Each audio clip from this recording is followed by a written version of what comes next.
할렐루야. 자, 우리 옆 사람과 인사하실까요? 예수 안에서 사랑합니다.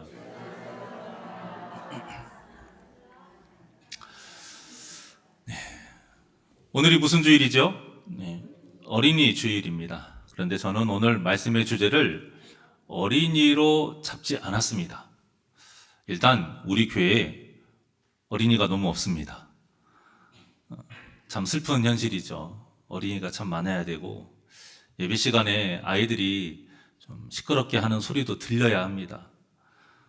그런 소리가 참 복된 소리인데 가슴 아픈 일이고, 또 우리가 너무 어린이를 주제로 하면 우리 대부분 성도님들이 다 자녀들을 키워 놓으셨잖아요. 그래서 크게 와닿지 않을 것 같아서 앞으로도 계속 이 5월 가정의 달을 맞이하는 때에는 어린이 주일에는 또 자녀들을 위한 메시지와 또 가정을 위한 메시지를 전하려고 하고요.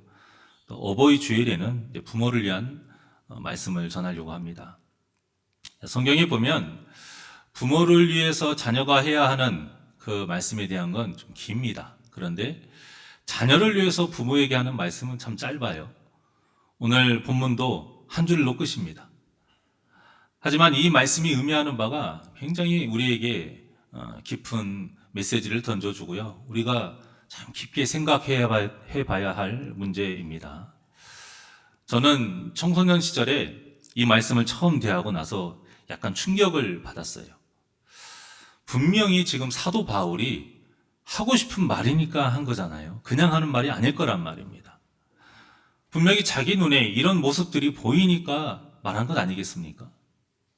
그러니까 지금 사도 바울이 살았던 그 당시, 또 그때까지의 이스라엘 역사를 바라보면 부모가 자녀를 노엽게 하는 일들이 많았다는 거예요.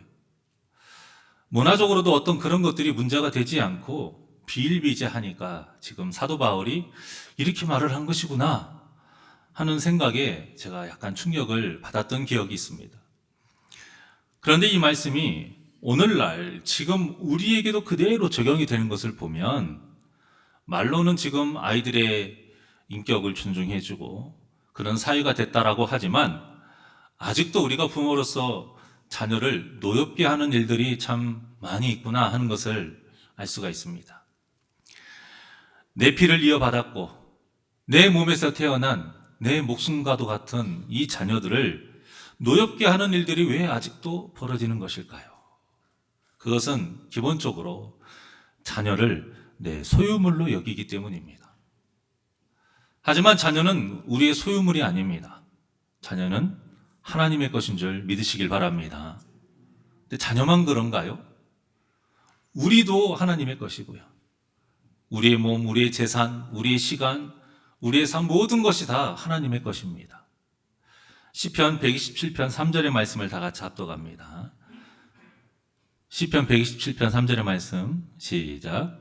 보라, 자식들은 여호와의 기업이요 태의 열매는 그의 상급이로다. 아멘. 성경은 자녀가 여호와의 기업이다 라고 분명하게 말씀하고 있습니다. 근데 여기에서 기업이란 말은 무슨 뜻이냐면 선물이라는 뜻이 있고요, 또 유산이라는 뜻이 있어요. 그러니까 자녀는 본래 하나님의 것이에요. 하나님의 것인데 우리에게 선물로 주신 것이고요, 또 우리가 가장 소중하게 지키고 이 땅에 남겨야 할 유산이 바로 자녀인 것입니다. 그러니까 우리가 자녀에 대한 개념을 바르게 알아야 돼요.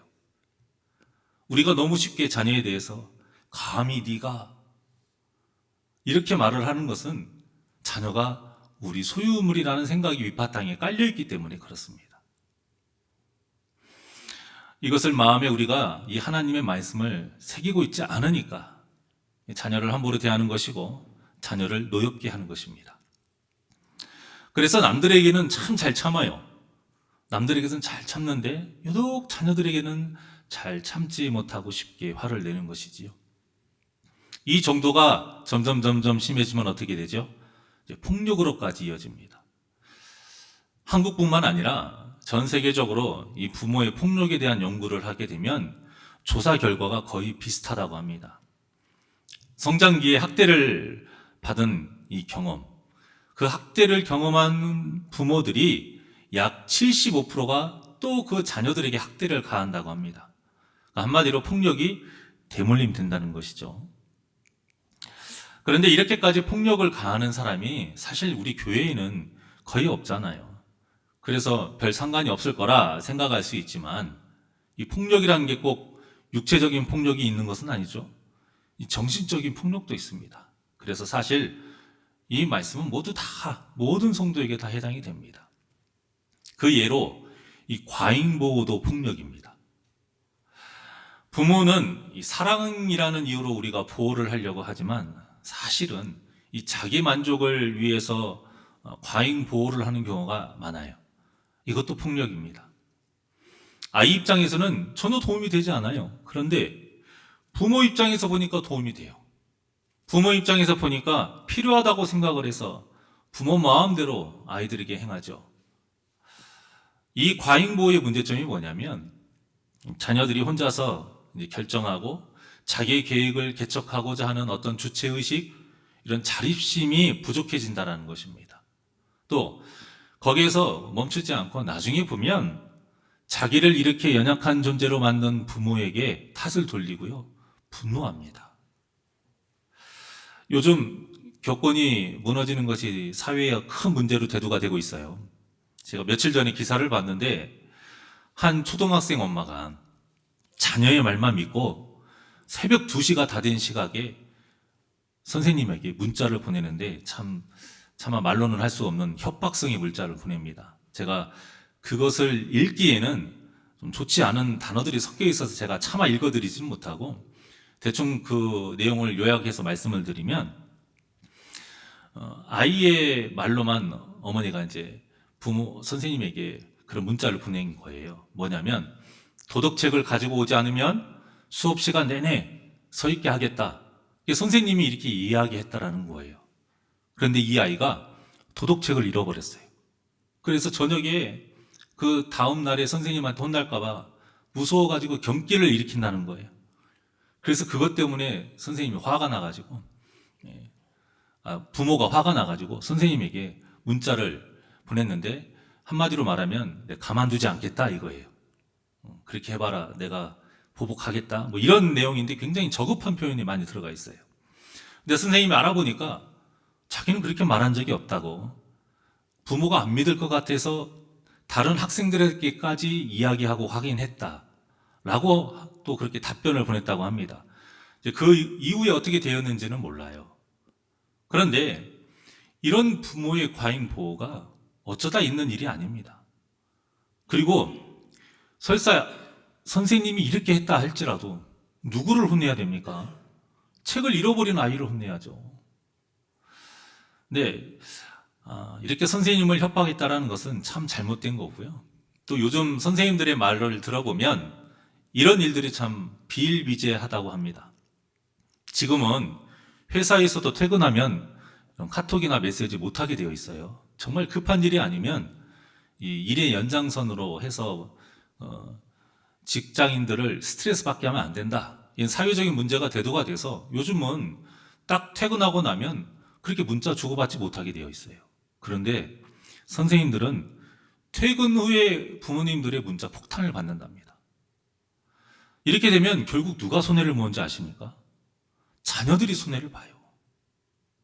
부모들이 이렇게 나서면 선생님이 그 학생을 사랑하는 마음이 점점 없어집니다. 그러니 우리의 자녀들이 어떻게 학교에서 인성을 쌓을 것이고 어떤 삶의 그러한 좋은 교훈들, 사람 사는 거 어떻게 배우겠습니까? 고스란히 지금 자녀들을 망치게 되는 거예요.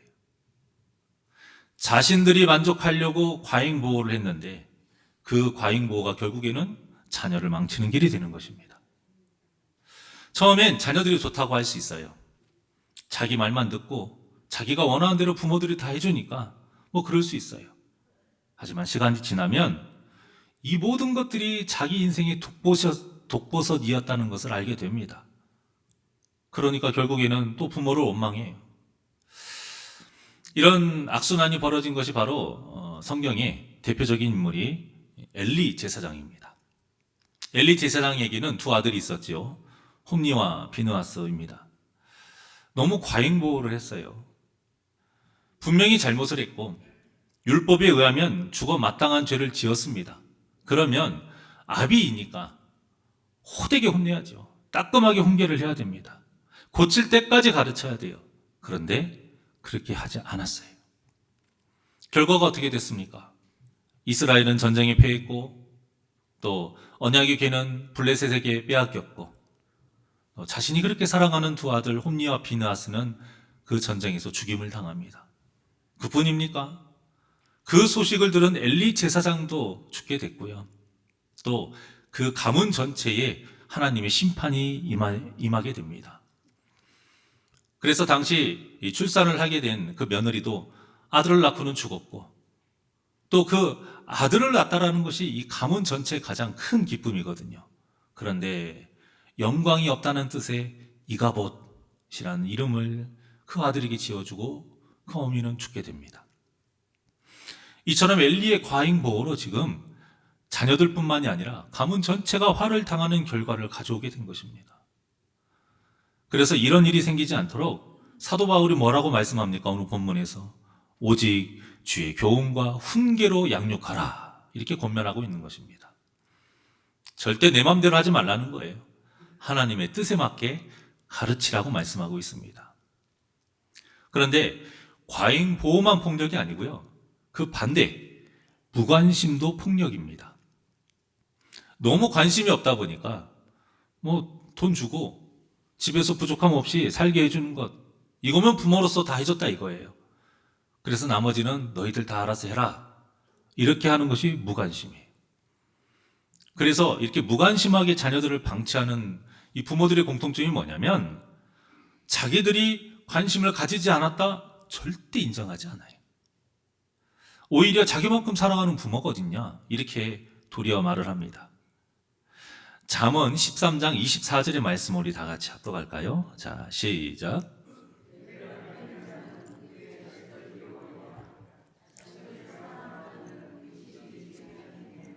아멘.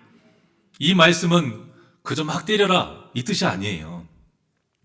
자녀에게 관심을 가지고 사랑하라 이겁니다. 매가 필요한 때를 알려면 무엇이 있어야 돼요? 관심이 있어야죠. 자녀에 대해서 알아야 자녀가 지금 어떻게 살아가고 있고 무슨 잘못을 하고 무슨 잘하는 어떤 행동을 하고 있는지 어떤 생각을 가지고 있는지 알아야 매가 필요한 때를 놓치지 않고 잘 가르칠 수 있는 것 아닙니까? 오늘 본문과 같이 그래서 주의 교훈과 훈계로 양육하라고 합니다. 우리가 보통 무관심 하면 세간에 어떤 큰 기사들 있죠. 굶어 죽게 하고 방치하는 것 이렇게 생각하는데 그것만이 무관심이 아니에요. 어떤 이유에서든 자녀의 감정, 어떤 자녀의 생활에 관심을 갖지 않는 것 알아서 잘하겠지. 이것도 다 무관심입니다. 이런 무관심 가운데 자란 아이들인 후에 부모에게 해준 것이 없다고 분노하게 되어 있어요. 노엽게 만드는 겁니다, 이게.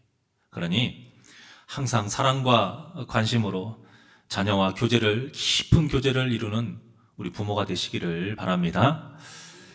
자녀를 향한 또 하나의 폭력이 있는데요. 그게 뭐냐면 비하하는 거예요. 비하하는 거.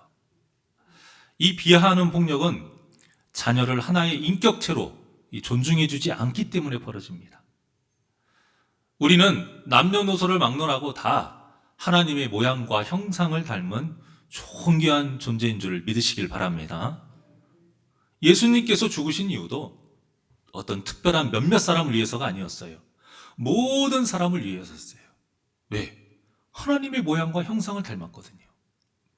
그런데 부모라는 이유로 자녀가 나이가 적다는 이유로 이렇게 존귀한 자녀를 부모가 무시합니다. 그러니 얼마나 하나님께서 가슴이 아프시고 분노하시겠습니까? 물론 나이가 많이 들어도 부모에게는 자녀이죠. 그러다 보니까 환갑이 지났어도 이 90이 넘은 부모님에게 듣는 말씀은 어렸을 때 들었던 말씀하고 똑같아요. 뭐죠? 밥 거르지 말고 꼭꼭 챙겨 먹고 다녀라.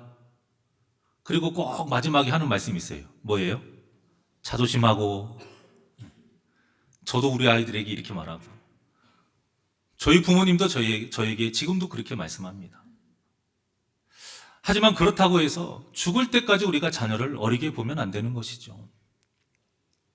자녀가 나이가 들어서 부모가 됐는데도 그들의 부모와 문제가 생기게 되는 이유를 보니 대부분 부모들이 그 자녀를 성인으로 대해주지 않고 존중해주지 않기 때문이라고 나와 있습니다. 여러분, 자녀의 말에도 귀를 기울여야 합니다. 그렇다고 뭐 자녀의 말을 맹목적으로 믿어라 이런 뜻은 아니에요. 단지 나도 어른이지만 부모이지만 부족한 사람이라는 것을 인정하라는 거예요. 이렇게 인정을 하게 되면 자녀도 어엿한 성인으로서 인정을 하게 되고요. 그러니까 자녀의 말에 경청할 수밖에 없는 것이지요. 이것이 잘 안 되는 부모일수록 뭐라고 말을 하냐면 내 성격 탓이에요. 이게 자기 성격 탓이라고 핑계를 댑니다. 그러면서 내 성격이 그럴 뿐이지 내가 절대 자녀를 비하한 적은 없다. 이렇게 말을 하는데요. 그렇지 않아요. 꼭 사람을 깎아내리는 것만이 비하가 아닙니다, 여러분. 자녀들의 말에 귀를 기울이지 않는 것도 비하하는 거예요. 그리고 성격 탓이 아니고요. 나와 같은 똑같은 하나의 인격체로 인정해주지 않기 때문에 그들의 말에 귀를 기울이지 않는 것입니다. 여러분, 하나님은 사람을 통해서 역사하십니다. 우리가 자녀들의 말에 무조건 귀를 막는다는 것은 무슨 의미냐면 하나님께서 자녀들을 통해서 역사하시려고 할 때에 우리가 그 역사를 방해한다는 뜻이에요. 그러니 자녀들을 존중해 주시고 그들의 말에 귀를 기울이셔서 화목한 가정을 이루시기를 주님의 이름으로 축원합니다. 자녀를 향한 폭력 중에 또 하나는 뭐가 있느냐? 차별하는 것입니다. 이 차별의 폭력이 동서고금을 막론하고 참 잘 고쳐지지 않는 문제예요. 성경에도 이렇게 차별하는 장면이 참 많이 나오는데 이 대표적인 인물이 이삭과 그의 아내 리브가입니다. 그나마 다행이라고 할 수 있는 것은 두 사람이 한 아들에게만 사랑이 쏠리지 않았다라는 거예요. 그나마 다행이에요. 야곱은 에서에게 더 사랑을 쏟았고요. 리브가는 야곱을 더 사랑했습니다. 야곱과 에서의 이제 분쟁이 일어나고 갈등이 일어나는 사건들이 생기는데 그 앞에 어떤 말씀이 나오는지, 어떤 말씀이 나타난 후에 그 분쟁이 일어났는가 우리가 눈여겨봐야 돼요. 창세기 25장 18절의 말씀을 다 같이 합독합니다. 창세기 25장 18절의 말씀 시작. 이삭은 리브가는 야곱을 사랑하였더라. 이 말씀 다음에 바로 무엇이 나오냐면 야곱이 죽을 쑤어서 에서의 장자권을 딱 가져가는 사건이 나옵니다. 그리고 계속 많은 갈등을 일으키면서 결국 어떻게 됩니까? 둘이 원수가 돼요. 여러분, 방금 이 봉독한 말씀이 그냥 나온 것이 아닙니다. 성경에는 이유 없이 나오는 말씀이 하나도 없어요. 그래서 말씀이 나오는 그 위치, 그 앞뒤를 다 보셔야 되고요. 그 말씀의 배경과 어떤 장소, 상황, 이것을 아는 것이 굉장히 중요합니다. 야곱과 에서가 갈등을 일으키는 것이 모두 이 부모의 차별 때문에 이루어진 것은 아니지만 아주 큰 영향을 끼친 것 또한 사실입니다. 또 차별이 일어난 대표적인 가정이 바로 다윗이지요. 사울왕이 하나님의 뜻을 이제는 거스려서 하나님이 사무엘을 통해서 다른 왕을 세우고 이제 기름을 붓도록 명령을 하십니다. 그래서 이새의 가정까지 오게 됐는데 이새가 자신의 아들 중에서 다윗을 빼버리죠. 그리고 7명만 딱 사무엘 앞에 세웁니다. 근데 사무엘이 아들을 볼 때마다 하나하나씩 볼 때마다 다 왕의 감인 것처럼 보여요. 그런데 하나님이 아니래요. 거기 세워있는 7명을 다 봤는데도 하나님이 아니래요. 그래서 사무엘이 이새에게 묻습니다. 네 아들들이 다 여기 있느냐? 라고 물으니까 막내가 지금 양을 치고 있다라고 말을 하죠. 왜 그런 걸까요? 이새가 다윗을 차별한 거예요. 그래서 결국 불러오라 라고 하고 다윗에게 사무엘이 기름을 붓습니다. 이렇게 차별하는 것은 꼭 매를 들지 않아도 험한 말을 하지 않아도 폭력입니다. 마음에 평생 동안 없어지지 않는 깊은 상처를 남기게 되거든요. 그런데 요즘엔 그나마 이 한 집안에서 차별하는 일, 그러니까 야곱과 에서와 같이 이렇게 차별하는 일이 많이 줄어들었다고 해요. 근데 문제는 아직도 C월드라고 하죠. C월드. 여기에 관한 차별은 아직도 줄어들지 않고 있습니다. 아무래도 이제 피가 섞이지 않은 가족이어서 그런지 이런 차별이 쉽게 없어지지 않는 것 같아요. 뭐 예를 들어서 명절 때 딸이 시댁보다 먼저 친정에 오는 경우가 요즘은 좀 많이 있잖아요. 그러면 주위 사람들이 참 좋은 시어머니네 이렇게 말을 해요. 그렇게 말할 수 있잖아요. 그러면 뭐라고 말하냐면 아유, 요즘 같은 시대에 당연한 거지 뭐 그거 가지고 그래 이렇게 말을 합니다. 그런데 정작 자기 며느리가 어머님 이번에는 친정이 먼저 갔다 오면 안 될까요? 라고 말하면 어떻게 해요? 조선천지에 그런 법이 어디 있냐? 이러죠. 하루 전에 와서 전부치고 음식 장만해야지 언제 갔다 오고 그렇게 하려고 그래.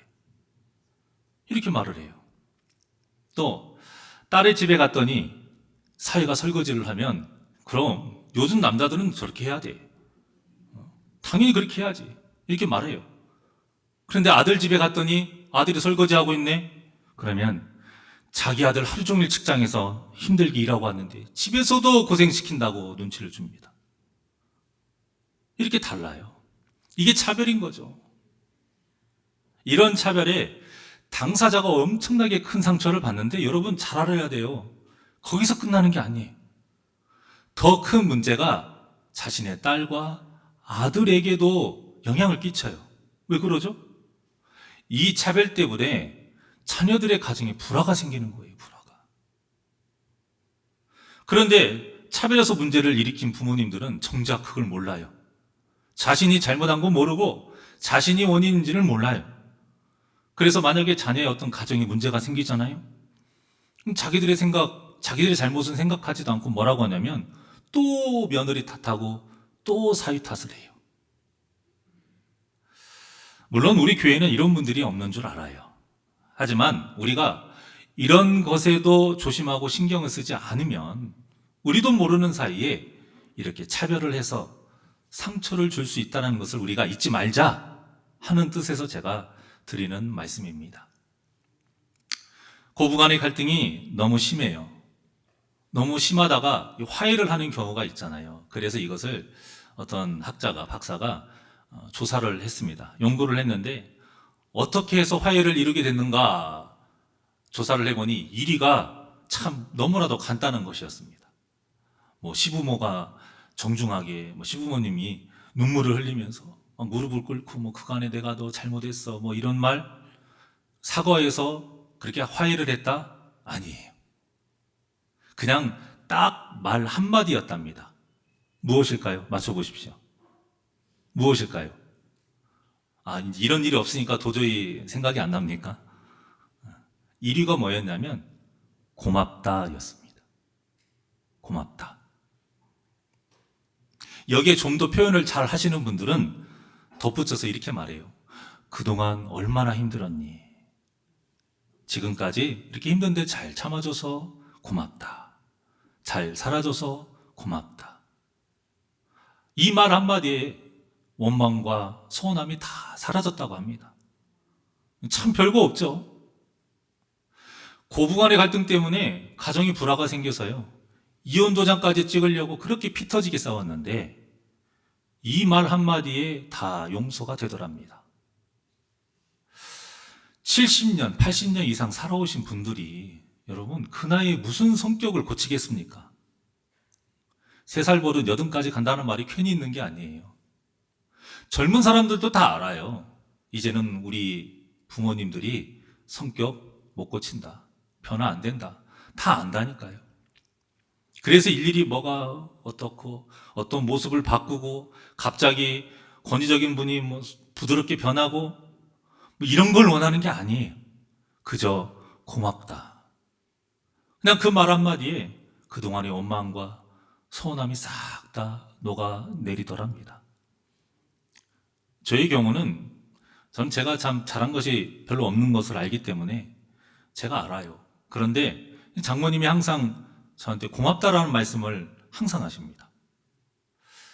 제가 부족한 걸 왜 모르겠습니까? 예전에는 더 했죠.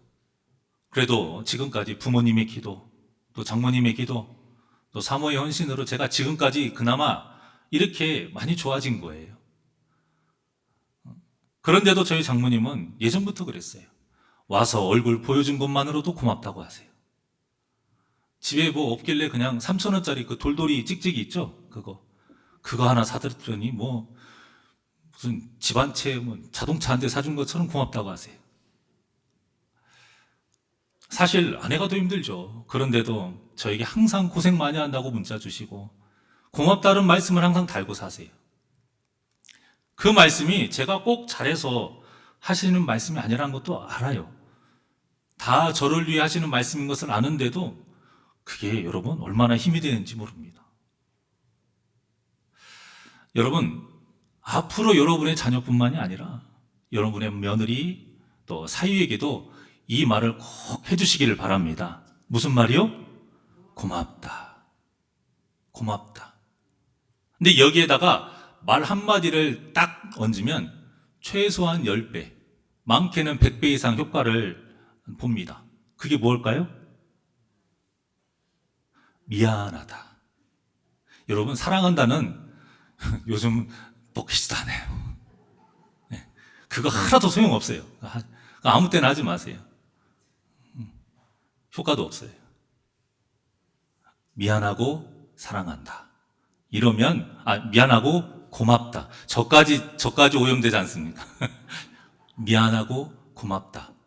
이런 말 한 다음에 그 다음 무슨 말을 하면? 사랑한다. 라고 하면 그 사랑한다가 먹혀요. 한 번만 하면 안 돼요, 또 이것도. 꾸준히 하셔야죠. 그래야 진짜인지를 알고 진심이 느껴지죠. 정말로 진심으로 여러분들의 그 피를 이어받고 내 배에서 아픈 내 자녀가 행복한 가정을 이루길 원하신다면 여러분, 돈 없어서 못 해주는 거 그런 거 못 해줘도 괜찮아요. 내 자녀의 짝들, 며느리와 사위에게 미안하고 고맙다. 이렇게 말하는 것이 여러분 돈보다 훨씬 큰 능력이 있음을 믿으시길 바랍니다. 굉장히 크게 아멘이 나올 줄 알았는데 돈보다 미안하다 고맙다 이 말이 더 큰 능력이 있음을 믿으시길 바랍니다.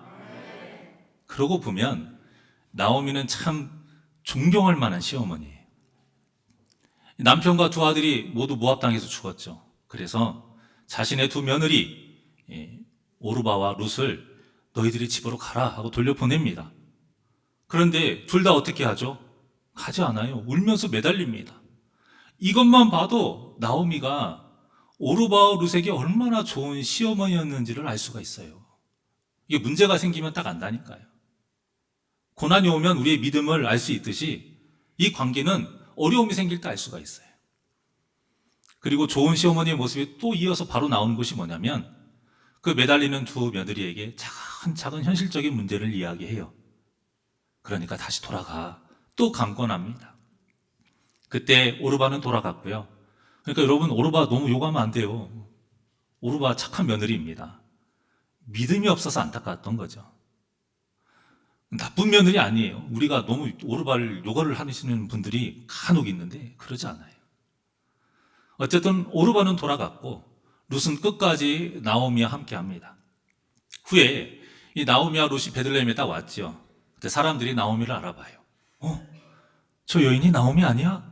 이게 막 수근수근 거릴 때 그 사람들에게 말을 하죠. 나를 나오미라고 부르지 말아라. 마라라고 부르라 라고 말을 해요. 왜냐하면 이 나오미라는 이름의 뜻이 기쁨이라는 뜻이에요.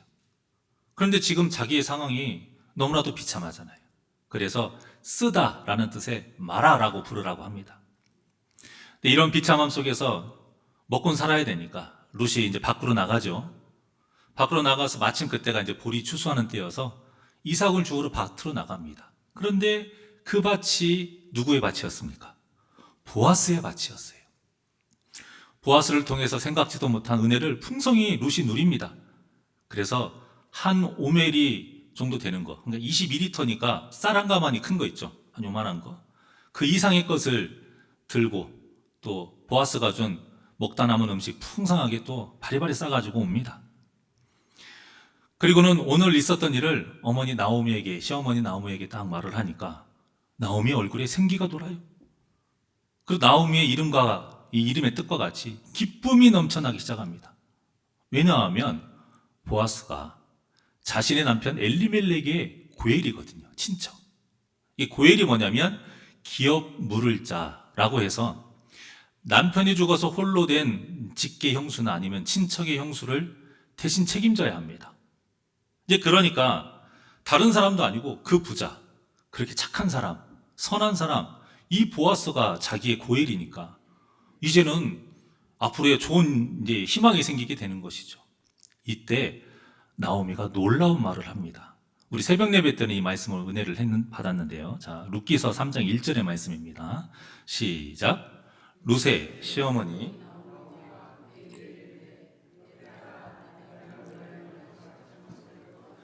너를 복되게 하여야 하지 않겠느냐. 아멘. 지금 이 말씀의 딱 뉘앙스가 느낌이 어떤 느낌을 받아요? 나오미가 지금 룻을 위해서 뭔가를 지금 꾸미는 듯한 느낌을 받죠. 자, 본래는 보아스가 자신의 남편 고엘이에요. 남편 엘리멜렉의 고엘이기 때문에 이 보아스 혜택을 누가 받아야 받습니까? 나오미 본인이 받아야 돼요. 나오미가. 그런데 지금 그 보아스에게 받을 은혜를 누구한테 주려고 하는 거예요? 룻에게 주려고 하는 거예요. 자신이 받아 마땅할 것을 지금 다 룻에게 기꺼이 그냥 주려고 해요. 근데 이 모습이 느낌이 어때요? 아까 말씀드렸던 것처럼 마라가 아니고 나오미. 이 기쁨의 느낌으로 너무 좋아가지고 지금 말을 하고 있는 거예요. 그래서 후에 내용을 보면 이제 어떻게 하면 룻이 고엘의 은혜를 받을 수 있을까? 나오미가 고민하고 계획을 세웁니다. 그래서 나오미가 룻에게 말을 해요. 보아스가 잠잘 때 그 발치 이불에 그 이불을 들고 누워 있어. 이렇게 말을 합니다. 그리고 그대로 룻이 해요. 그런데 이제 보아스가 룻을 보고 깜짝 놀라죠. 그리고 이제 이게 무슨 뜻인지 알고 돌려보냅니다. 내가 알아서 일 처리할 테니까 가라. 왜냐하면 보아스보다 먼저 앞선 자가 있어요. 순서로. 고엘로서 앞선 자가 있기 때문에 그 먼저 가까운 고엘을 포기하게 만들고 룻을 그리고 정식적으로 아내로 맞이합니다. 그리고 그렇게 해서 태어난 후손이 누구죠? 다윗이에요. 사랑하는 여러분, 하나님께서 원하시는 고부간의 사이가 바로 이 나오미와 룻과 같은 사이입니다. 어떤 조건도 따지지 않고 힘없는 시어머니를 친어머니처럼 섬겼던 사이. 또 친딸이 아니지만 자신의 권리와 복을 아낌없이 줄 수 있는 사이. 이 사랑의 열매가 우리 새날교회 모든 성도님들의 가정에 풍성히 맺어지기를 주님의 이름으로 축원합니다. 마지막으로 오늘 본문에서 바울이 부모에게 내린 행동 강령이 있어요. 자녀들에게 이렇게 해라 라고 했던 그 강령에 대해서 짧게 제가 전하고 마치려고 합니다. 오늘 본문에 보면 뭐라고 나와 있느냐면 오직 주의 교훈과 훈계로 양육하라 라고 말씀하고 있어요. 양육하라. 우리가 흔히 양육하라 하면 말로 너 이렇게 해. 이것이 맞지. 이렇게 하면 안 돼. 이 가르치는 것으로 생각하는데 양육하라는 그런 의미가 아니에요. 그 양육하라 의미에 그냥 가르치라는 범위가 조금 있는 것뿐이에요. 양육하라는 굉장히 넓은 의미입니다. 그리고 이렇게 바르게 양육하기 위해서 최적의 방법이 무엇이냐면 아까 우리 이현주 장로님이 기도하신 것처럼 먼저 본을 보이는 겁니다. 이것이 가장 최고의 방법이에요. 그런데 본을 보일 때 무엇으로 본을 보이느냐? 주의 교훈과 하나님의 그러니까 말씀으로 본을 보이는 거죠. 그것이 훈계하는 거예요. 그것이 진짜 양육하는 거예요. 자녀는 부모의 뒷모습을 보고 자란다라는 말이 있습니다. 1000마디의 말보다 부모의 행동이 자녀에게 큰 영향을 끼치는 거예요. 제가 말씀을 준비하면서 인터넷에 나오는 그 초등학생들이 기발하게 답을 쓴 시험지 문제에 답을 쓴 그것을 제가 찾아봤거든요. 그래서 제가 그 중에서 몇 가지, 두 개만 소개를 하려고 해요. 참 재미있고 귀엽고 기발해요. 근데 제가 이것을 소개하는 이유는 뭐냐면 이 아이들이 이렇게 답할 수밖에 없는 환경이 있으니까 이렇게 답을 한 거거든요. 그러니까 이 아이들의 환경이 어떤 것인지를 알 수가 있어요. 자, 화면에 보시면 첫 번째 문제가 이겁니다. 술 먹고 소리를 고래고래 지르는 것을 사자성어로 무엇이라 하는가? 라고 해서 예시로 이렇게 나와요. 그 다음에 보면 땡땡땡 가. 그럼 여러분들 생각하는 답이 본래 답은 뭐여야 돼요? 고성방가죠. 고성방가. 고성방가가 원래 답이에요. 그런데 초등학생이 답을 뭐라고 썼는가 보십시오. 아빠인가? 답이 아빠인가예요. 왜 그럴까요? 항상 아빠가 술만 먹고 고래고래 소리를 지르니까 아빠인가? 이 답이 나오는 거예요. 자, 그 다음 문제입니다. 일상생활에서 설탕과 물이 골고루 섞여서 설탕물이 되는 것을, 이런 현상을 이용하는 예를 한 가지 쓰시오. 그럼 간단하죠. 소금하고 물하고 섞으면 소금물. 또 우리가 봉지 커피 잘 타서 먹으니까 커피 이렇게 말을 하면 되잖아요. 이제 초등학생이 뭐라고 썼는가 보십시오. 소주와 맥주가 만나서 소맥, 이렇게. 왜 이렇게 말을 할까요? 자녀들의 그 부모의 삶이 이렇게 항상 술 속에 빠져 있기 때문에 그렇습니다. 다른 걸로 넘겨주십시오. 남들이 봤을 때 계속 소맥만 얘기할 줄 압니다. 방송실 화면 안 넘겨주네요. 제목 넣으면 되잖아요. 계속 당황하고 있어요. 자, 제가 이제 어린이 주일이어서 좀 더 웃어보자 하는 의미에서 낸 것도 있지만, 부모가 자녀들에게 이렇게 보이는 것이 영향을 끼친다라는 거 알려드리려고 제가 이 문제를 보여드린 거예요. 담배와 술을 전혀 모르는 믿음의 가정에서 자란 아이가 이런 답을 할 수 있을 것 같습니까? 못한다니까요. 마찬가지로 바울이 부모에게 오직 주의 교훈과 훈계로 양육하라 이렇게 말한 것은, 부모가 먼저 하나님의 말씀대로 살아야 그 아이들의 삶 속에, 그 아이들의 그 인격에 하나님의 말씀이 그대로 녹아지기 때문에 그렇습니다. 그리고 이 말씀에 뭐라고 나와 있냐면 오직이라고 있어요. 이 외에는 방법이 없다라는 거예요. 오직 이것만이 해결 방법이에요. 답이라는 것입니다.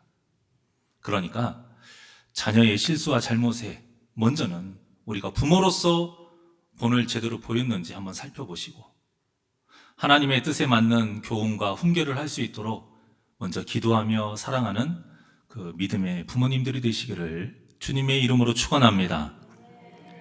자녀를 기쁘게 하기 위해서는 사람의 본질, 즉 하나님의 모양과 형상을 우리가 먼저 갖추고 자녀를 존중해야 합니다. 이 진리를 마음에 새기셔서 자녀를 기쁘게 하고 자녀들과 아름다운 사랑의 교제를 나누는 행복한 저와 여러분이 되시기를 주님의 이름으로 간절히 축원합니다. 이 시간 사랑은 언제나 하나님께 찬양 드리십시다.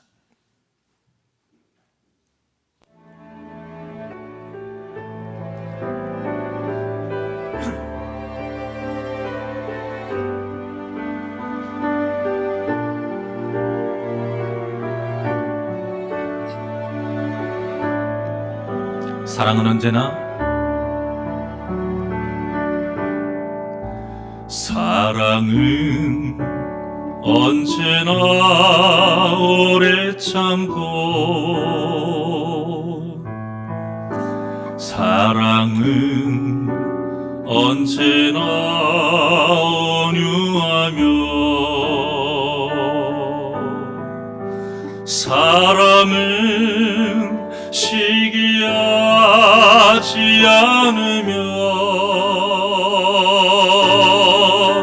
사랑도 교만도 아니하며 우리 두 손을 가슴에 얹고 사랑은 물에 일 행치 않고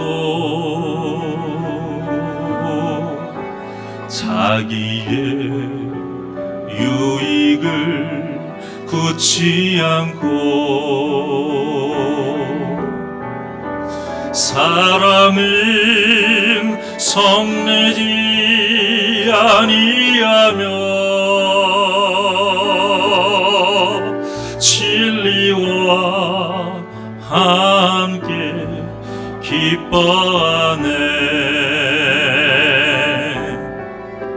사랑은 모든 것 감싸주고 바라고 믿고 참아내며 사랑은 영원토록 변함없네. 믿음과 소망과 사랑을 이 세상 끝까지 영원하며 믿음과 소망과 사랑 중에 그 중에 제일은 사랑이라. 그 중에 제일은 사랑이라.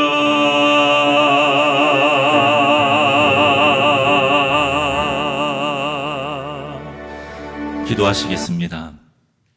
사랑의 하나님, 하나님께서 우리를 사랑하셔서 이 땅에 홀로 보내지 아니하시고 우리에게 하나님의 마음을 가진 부모를 먼저 보내주시고 또 함께할 형제와 자매를 또 함께 보내주시고 또 사랑하는 여인과 사랑하는 남자를 만나 부부가 되어 가정을 이루게 하시고 또 자녀를 우리에게 선물로 주시고 유산으로 보내주시니 감사를 드립니다. 자녀를 통해 하나님께서 원하시는 그 기쁨과 그 뜻을 우리가 우리 마음에 잘 새기고 하나님께서 가르쳐 주신 그 말씀 따라 그들을 사랑으로 잘 양육하고 주님의 말씀으로 잘 양육하고 먼저 우리가 말씀의 본이 되어서 그들에게 잘 보이고 무엇보다 자녀를 노엽게 하지 아니하고 자녀를 기쁘게 하는 참된 부모의 삶을 살게 하여 주시옵소서. 그래서 하나님께서 원하시는 기쁨과 사랑이 넘쳐나는 가정 이루게 하여 주시옵시고 무엇보다 예수 그리스도를 마음에 새기어 구원받는 믿음의 가정이 되게 하여 주시옵소서. 감사함 예수님의 이름으로 기도하옵나이다. 아멘.